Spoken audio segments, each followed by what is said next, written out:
मुझे साहब ही जो केनालन वारो मामलो आहे सिंध में, हर बच्चो हर तबका फ़िक्र जो माण्हू, अदीब हुजे, शाइर हुजे, वकील हुजे, को बि हर तबका फ़िक्र जो कॉमपर्स पार्टियूं हुजनि, सभु मैदान ते आहिनि।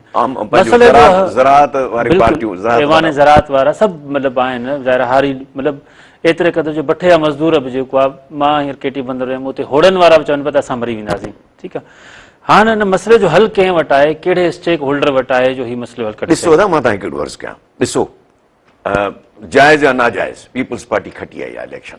हुकूमत सिंध में पीपल्स पार्टी जी आहे, तंहिं करे वॾे में वॾो हिसो उनखे अदा करणो आहे। जी हा, इहो डिप्लोमेसी न हलंदी, ओपनली खुली उन्हनि खे अचणो पवंदो ऐं हुकूमत छॾणी पवंदी। सिंध जे लाइ पीपल्स पार्टी वधीक इम्पॉर्टेंट कान्हे, सिंध इम्पॉर्टेंट आहे, सिंध जो माण्हू इम्पॉर्टेंट आहे। जी हा, का बि पार्टी वधीक आम न आहे सिंध जे माण्हू खां, हिकिड़ी ॻाल्हि। ॿियो, ॿी पार्टी पैरेलल जीडी आहे। जीडी में जंहिंजो सरबराह साईं असांजो पीर साहब पागारो आहे। ॿी पार्टी ॿियो उन्हनि जे मथां आहे। इहे ॿई धुजनि खे पंहिंजो पंहिंजो पॉज़िटिव रोल अॻियां अची रोल अदा करणु खपे।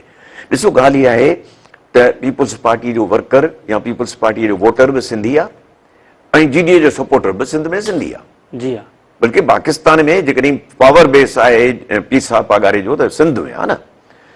हिंदुस्तान में बि घणा मुरीद थियनि, हिन में को शक कोन्हे।